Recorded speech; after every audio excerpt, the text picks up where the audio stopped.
I'd like to call to order this regular council meeting in the town of Saugeen Shores. And the first order of business is a declaration of pecuniary interest, and I'll remind you of your responsibility to do so. We have none declared. The next item is additions, deletions, or amendments, and nothing under that. The fourth item is adoption of minutes, and we have a motion that's been moved by Councillor Rich, seconded by Deputy Mayor Charbonneau. The council adopts the minutes of the council meeting of August 8, 2016 as presented. Any errors or omissions? All in favor? Carried. The next item is the Committee of the Whole minutes of August the 8th, and it's been moved by Councillor Grace, seconded by Councillor Dave Mayat, that council note and file the minutes of the Committee of the Whole meeting of August 8th, 2016 as presented. Any errors or omissions? All in favor? It's carried. So the next item on the agenda is a report of the Committee of the Whole. The General Government Report of August the 8th, and it's been moved by Councillor Grace, seconded by Councillor Dave Mayat, that Council of the Town of Saugeen Shores adopts the General Government Report dated August 8th, 2016, recommending that Council declares surplus to the municipality's needs and gives notice of Council's intentions to pass a bylaw to close and sell the unopened section of Eckford Avenue, located adjacent to 466 Eckford Avenue and 470 Eckford Avenue. Any questions or comments to the report? Not, then all in favor. Opposed, if any. That's carried. Next item is Community Services, Parks and Recreation Report of August the 8th, and it's been moved by Councillor Madison and seconded by Councillor Mike Mayat. The Council of the Town of Saugeen Shores adopts the Community Services, Parks and Recreation Report dated August 8, 2016, recommending that Council authorizes the purchase of a 2017 Chevrolet Equinox from Georgian Chevrolet Buick GMC at a price of $24,300 plus tax, and further that $1,300 from their fleet reserve be allocated towards the purchase. Any questions or comments? All in favor then? Opposed, if any. That's carried. The next item on the agenda is report of municipal officers. There's a report there, and I'll read the motion and we'll take any questions. So it's been moved by Councillor Dave Mayat, seconded by Councillor Grace, that the information attached to the CAO staff report dated August 22nd, 2016 regarding the Bruce County and Bruce Power Economic Development Initiative be received. The Council delegate to the Striking Committee the authority to selecting the requested 2 members of the community to represent Saugeen Shores on the proposed advisory committee, and that members of Council forward any suggested names for consideration to the clerk. Questions? Deputy Mayor Charbonneau. Thank you, Mr. Mayor. I was just wondering how many, I don't see in here unless I've missed it, how many total representatives there will be on the advisory committee. Do we know? I think about, I don't know for sure, so I'm guessing. Okay, two. I think there's 2 here in Kinloss, 2, and then numbers from, I think there's one from the Bruce Power Retirees Association. I don't know for sure. Okay, I apologize for that. We'll get that information. Yeah, we'll get that information. The one thing we're asking, and I maybe clarify, the one thing, there's going to be, this committee will be invited to an economic development forum that's sponsored by Bruce Power and the steering committee of Bruce County on September the 14th. So there's some urgency if we would like to see these members get to that forum and see it. It's a one-day economic development forum. They're going to roll out really how we see this, hopefully how they see this initiative unfolding. So 14 members, about 14 members. Thanks. Councillor Grace, were you finished? Well, I just wanted to make the comment that I think it's an excellent initiative, and I was hoping to see some members of the public involved in this consultation process and involved in this economic development issue. It's great to have our staff and county staff involved, but I think that's a really good additional layer to put in to get some community representation on there. So I'm very excited by this initiative, and again, thank Bruce Power for initiating it, and congratulations to the county and to the municipalities for getting it underway. Yeah, I think if you read the report, and it was there, I'm sure he did it, that this committee will meet quarterly and advise the steering committee and the economic development officer, who has just been engaged just in the last couple of months. Sorry, Councillor Grace. Thank you, Mr. Mayor. Will there be economic development staff from each municipality that will be involved in these discussions and meetings as well? So an economic development officer, if there was one as several municipalities have those? If you read, there's two committees. There's the steering committee and an advisory committee. The steering committee, the CAOs will sit on that. But not, to my knowledge, this would be the opportunity for economic development officers if they're interested. And if you want to suggest one, by all means suggest one, and the steering committee can. Okay, well, it's just that our economic development committee and council has approved the having a staff member come on as an economic development officer for at least part of their tenure, and we haven't had that move forward yet. So I was just thinking this would be a great opportunity for a staff member, if they're appointed in this position at some point in the near future, to be involved in this. CAO would like to speak. Yes, thank you for the question through you, Mr. Mayor. The advisory committee will be made up primarily of community members. They're not looking at staff participating in this role. However, there will be many touch points for economic development staff and for other staff. As an example, as the mayor indicated, that I'm serving on the steering committee.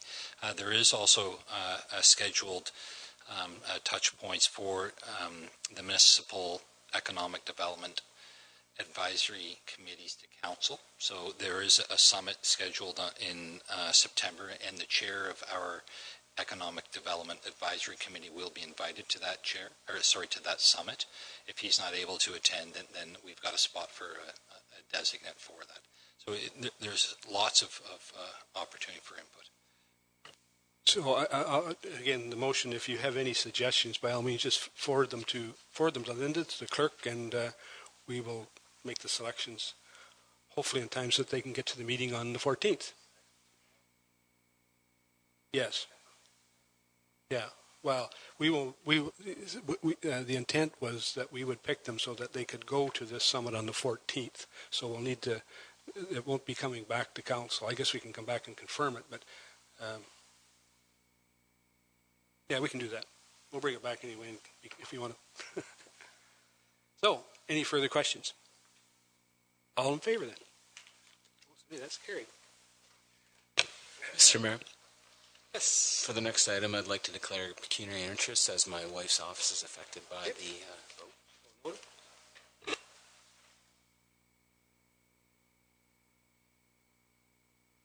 The next item on the agenda, again, there's a staff report with it, and I'll read the motion, and then if there's any questions, we'll take them. And it's been moved by, I think you might have changed that. Please declare a conflict on it.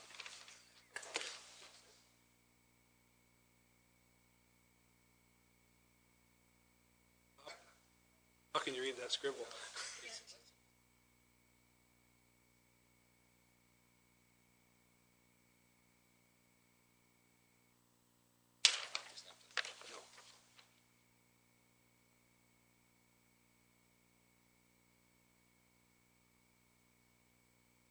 Okay, so then the motion is, it's been moved by Councillor Matheson and seconded by Deputy Mayor Charbonneau, that council enters into a construction management agreement with JP Commercial Contractors to undertake renovations to accommodate an additional doctor within the Dr. Earl Medical Health Center at a cost of $400,000, and that the additional required funding to complete the project be funded from the Dr. Earl Medical Health Center Reserve.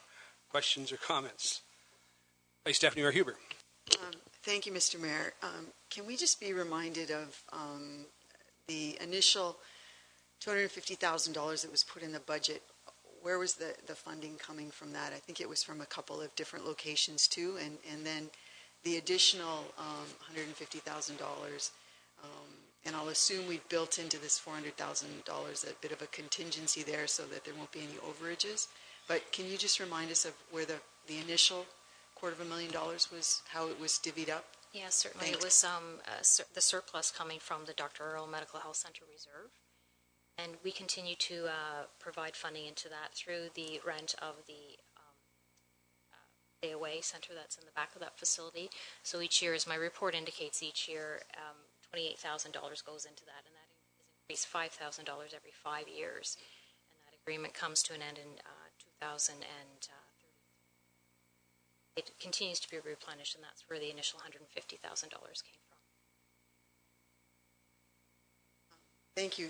I understand that about the $150,000, which is the additional number. It was about the first $250,000. We did that in capital budget. I'm just kind of curious, was it totally funded via the levy, or was it coming from a few different directions? And maybe it's not quick anymore, but... I apologize. It isn't quick right now, and I can get that information for you. I would be speculating at this point. Mike Myatt. Thank you, Mr. Mayor. I had a long chat with Mark Gaynor today, about these numbers, and he explained to me that the $250,000, in fact, was from our future capital reserve or reserve accounts in general, where it's not affecting our bottom line, tax rate increase to the taxpayer. But what he also mentioned, it's in the report that the extra $150,000 really increases the payoff, the debenture payment from 5 years to 9 years. So basically 4 more years, and that'll be funded by from the revenues we take in from the rental at the back. But the other comment I wanted to make, Mr. Mayor, is that the cost has gone, I think, from 200 to 250 now to 400, and in the report it clearly outlines that there's a reallocation of the current washing facility. And the other nice part about this addition is that there's going to be provision for 2 additional doctors' offices in behind. So Dr. Julie Gibbs coming here, and as we talked at the last meeting in October, November, and I understand staff met with Dr. Gibb today, and she's comfortable with the fact that even though it may not be open in time for her, I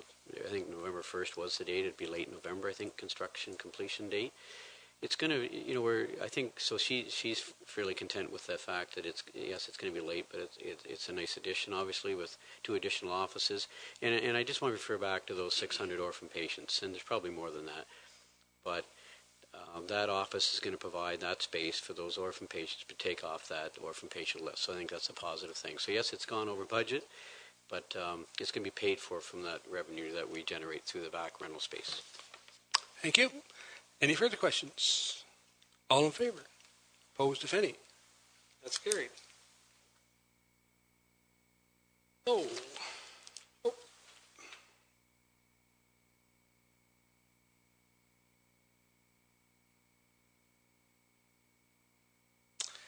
The next item on the agenda is bylaws, and the first one is a bylaw to authorize the rezoning of 439 Elgin Street, and it's been moved by Councillor Mike Myatt and seconded by Councillor Don Madison, that bylaw 94-2016, being a bylaw to amend zoning bylaw number 75-2006, being the comprehensive zoning bylaw for the town of Saugeen Shores, by Jason Craig for lands described as east part of Lot 128, east part of Lot 129, Block 81, Registered Plan 11, 439 Elgin Street, Town of Saugeen Shores, geographic town of Port Elgin, is hereby read a first, second, and third time, and finally passed and sealed this 22nd day of August 2016. Questions or comments? I'll start with Vice Deputy Mayor Huber. Thank you, Mr. Mayor. I did vote against this at the Planning Advisory Committee, and I just would like to comment about the application. I've actually had a chance to do a little bit further digging into the application. I know everybody had a chance to look at it. Unfortunately, only 2 of us were at the planning meeting that night. It was one of the longer ones we've had, and there were members of the public there to speak. I voted against this, and I will vote against it tonight again, because what we've done in our zoning bylaw updates over the years is we've made decisions about certain things. And so, for example, this particular zone where this is, it's zoned R13 currently. It was an area where there were some existing tourist cottage parks, but over the years it's been reinforced that we're not allowing new tourist cottage parks to be created in this particular zone. There is an area, there are a number of areas in our zoning map that are zoned commercial recreation where tourist cottage parks are possible. When you look at this particular lot, It is 66 by 132 feet. I know that there's metric in there, but the translation is 66 by 132 feet. That's kind of a typical building lot size. I realize now we're doing 50-foot frontages and squishing them a little bit closer to 100 or sometimes even a little bit below that, but it's a typical building lot size. The current existing structure on this lot is about 600 and square meters, although it's hard to, you've got a sketch, and we got a sketch. It's not really a site plan, and it's not drawn to scale. And some of the measurements are in feet, some are in meters, so it's a little bit confusing there. But the existing structure is a little bit too close to the road, and it's quite small. What the applicant is proposing is to put what they're calling 2 more cottages on the lot. So in fact, it would mean 3 cottages on the lot. However, at the planning meeting, has the applicant talked, and both the male and the female part of the application did speak. It was obvious that they were really not about to build cottages, that they were building dwelling units. And if you delve into our zoning bylaw, it does say, when you look at the commercial recreation zone, it does actually have a little definition of cottage there, and it does set out that they're not to be used as dwelling units. When you go into the building code, there is a cottage definition in there too that sets out about short-term rental and all that kind of stuff. So it was obvious though that they were talking about building dwelling units. Very different than rental cottages for the summer. This application is a 66 by 132 foot lot that they're asking to build 3 basically houses on this lot. The 2 dwellings, or the 2 units that they want to build in addition to what's there, the 2 are bigger than what's there. Albeit they're all small, and I'm all for building smaller houses in this town, but it's 3 houses, 1 lot. I don't think we really want to do that. And it's not a cottage park that they're creating, akin to the existing old heritage cottage parks that still exist in this neighborhood. To a certain extent, it's 3 full-time, all year round rental units. Those are dwellings. And there was concern expressed by a number of people who lived in the neighborhood. But, basically, this is an R1 zone. I don't know why we would let somebody build 3 houses on 1 lot in an R1 zone. And so I will be voting no to this, and I would encourage everybody to really think about, it's not creating a typical tourist cottage park that we know from the past. This is creating 3 dwelling units on a 66 by 132 foot lot. And, it was, and I kept asking questions and, got more information about what defines a cottage. And they have asked for cottages. Everything in our zoning bylaw and even in the building code sets out short-term accommodation. And yeah, you can, put heating and air conditioning into a cottage. But what we're basically doing here is if we say yes to them and they build 3 dwelling units on 1 lot, but they've asked for cottages, we're setting up that then we have to enforce something that we don't know how to enforce. How do we go in and say, you've got people living there further than short term? How do we do that? So we're just setting up that people are building cottages, but the way we define cottages, that's not what they appeared to think they were building when they were before the planning committee. And unfortunately, of course, that's not always captured in the minutes. But I will be voting no for that reason, because I do not think that we want to build 3 houses, 1 lot in an R1 zone. Thank you, Mr. Mayor. Councilor Minaj. Thank you, Mr. Mayor. Well, that's a lot of very sensible speak. And what Diane does or doesn't know about Port Elgin is that being transparent is that we've been housing construction forces for the most part in these cottage parks and cottage industries for the last 30 to 40 years. And the pressure is coming again.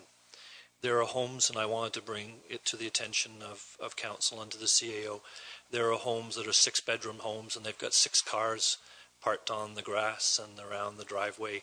There's obviously 6 construction workers in that home.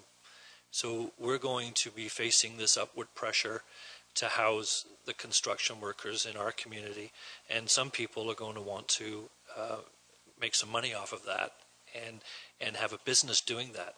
So my question would be, if this is in fact, at the moment I'm feeling like I want to vote no for further study, and it's to do with a tourist park or a cottage industry says to me it's a business.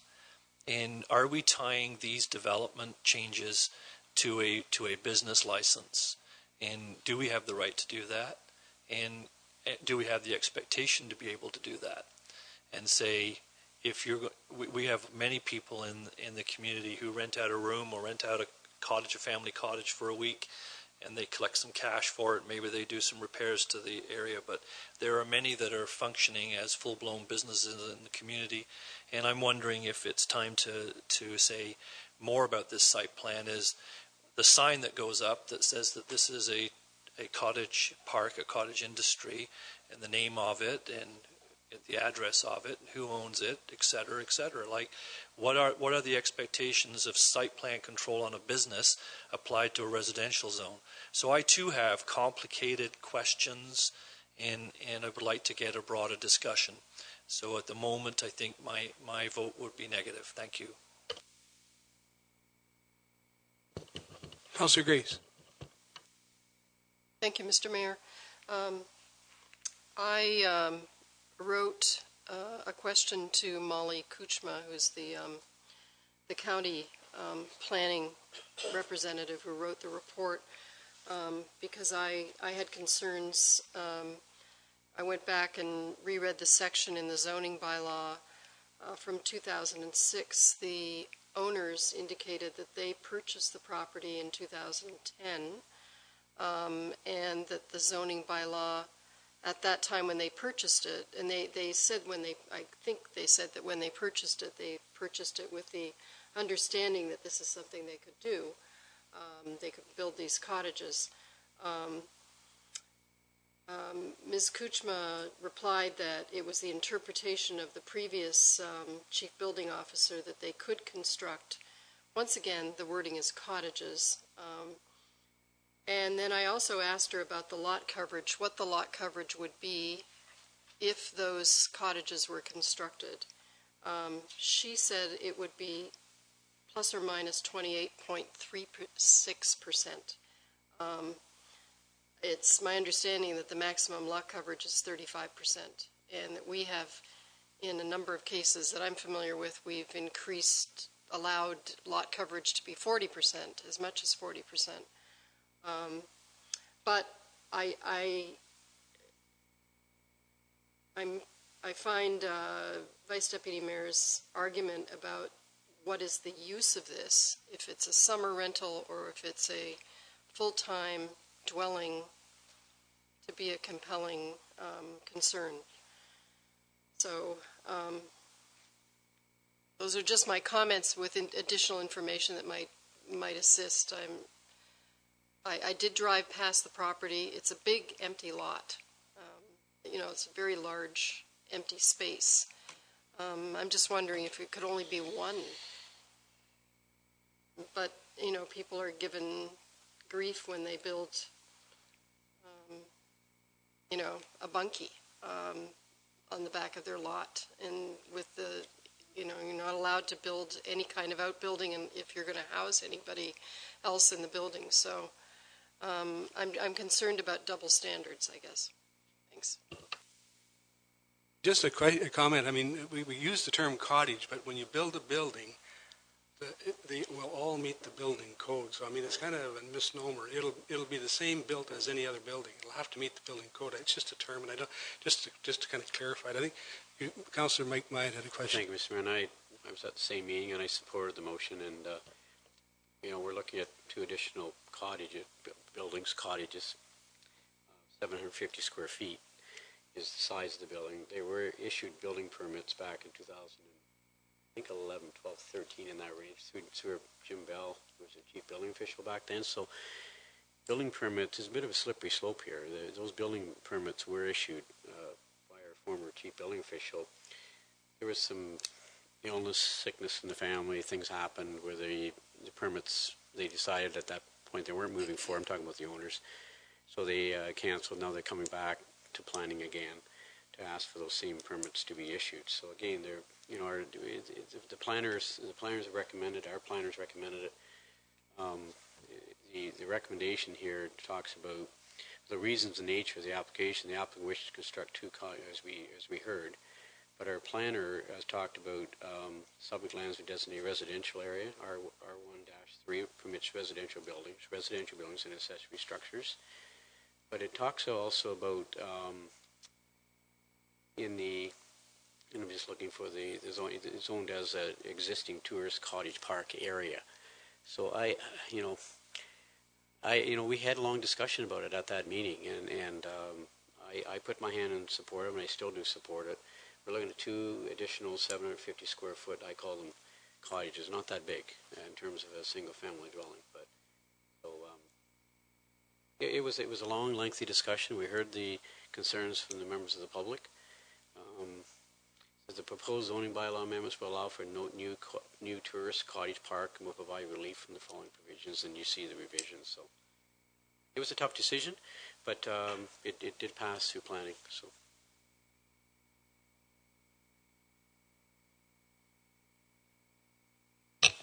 Councillor Rich.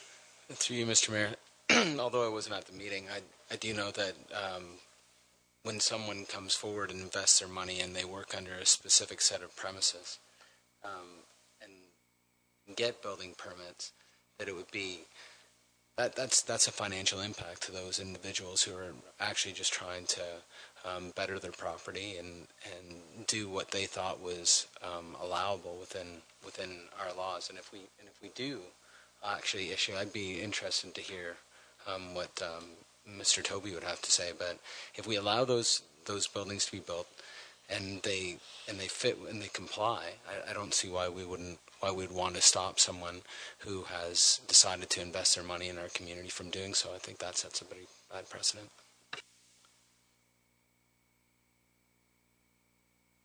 Deputy Mayor Sharp.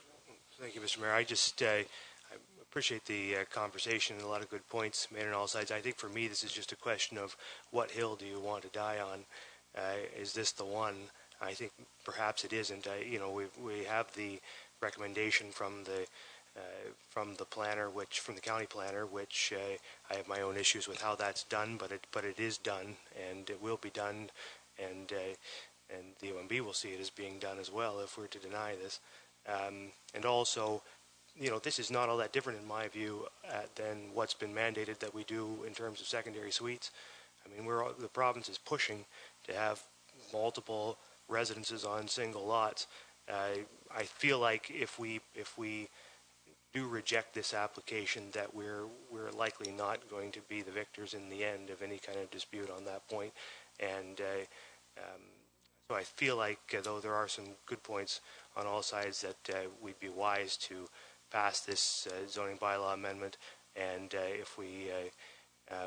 I think what we need to do is look more in detail in the future at how we go about mandating how planning is done in the community. If we want more control over how these things are done, or more control from the council level of our visions, if it is an important vision for us that no more of these types of cottage park facilities be constructed, then we need to take the opportunity to direct our staff to be more assertive with county planners when this council takes over planning activities early in the new year, and that we can make it quite clear to the CAO that when he's having those discussions with county planners before these things ever come to the planning table, that certain things won't be acceptable to this council. So I think for this case, in this instance, as distasteful as it might be to some, we should approve this, and that we should step back and improve our planning processes to more forcefully implement our vision going forward. Thank you, Mr. Mayor. Thank you. Just a final comment. One of the pieces of information that was not available at the planning meeting, when I asked what's the difference between a cottage and a dwelling, and the county planner said it's in the building code. Well, I have a copy of the building code section here that says section 9.36 cottages. 9.36 1.1 application. This section applies to buildings of residential occupancy used or intended to be used as seasonal recreational buildings. Very, very significant that the applicant applied for 2 cottages. So what we're doing is now we're going to have neighbors, when people are in there longer than the season, what they've asked to build are cottages. They didn't come in and ask for a change to R3 zoning on an R1 lot. All we're doing is just messing this up in the future with residents, because they were very deliberate in asking for cottages. And according to the building code, a cottage is used or intended to be used as a seasonal recreational building. And the building permits that they had previously expired. They didn't withdraw them, they expired. So I will still be voting no, but we're just creating some difficulty in the future because of the use of the word cottage in the application and what they'll be potentially approved for. Councillor Rich. Yeah, through you, Mr. Mayor. So did the proposed owners of the property say they were not going to use it as cottages in their application? Like, when they were talking to the committee, did they say they weren't going to use it as cottages, they were going to use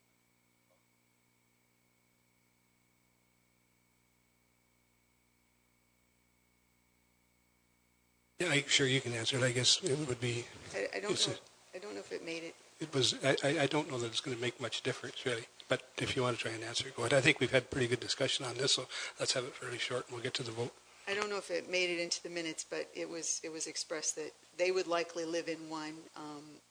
The mother or mother-in-law would likely live in another one, and then one would be a longer-term rental.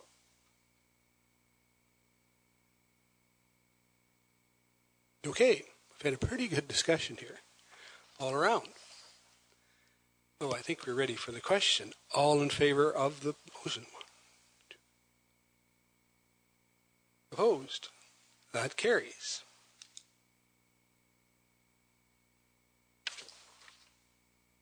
The next item on the agenda then is another bylaw, and this one has to do with, hang on here, authorize an amendment to the parking bylaw for Pumpkin Fest. So it's been moved by Councillor Dave Mayette and seconded by Councillor Grace that bylaw 95-2016, being a bylaw to amend parking bylaw 51-2013 to regulate parking, stopping, and standing of vehicles in the town of Saugeen Shores, is hereby read a first, second, and third time, and finally passed and sealed this 22nd day of August 2016. Questions, comments? Deputy Mayor Charbonneau.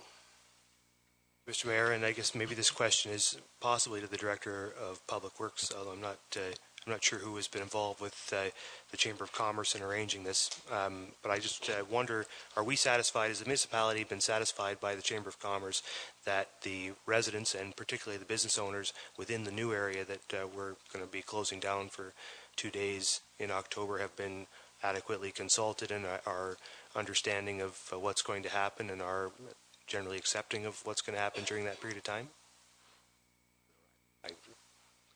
As per the information report, the main 2 businesses within the area, we've contacted them, made arrangements for them. I guess my and the business owners I get, and I mentioned that, but I was wondering if the residents, there are some residents affected in the area, not a lot, but I wondered if they had been consulted. There's just 1 or 2 residences that are totally in the area, at least as far as I can tell anyway. Am I wrong?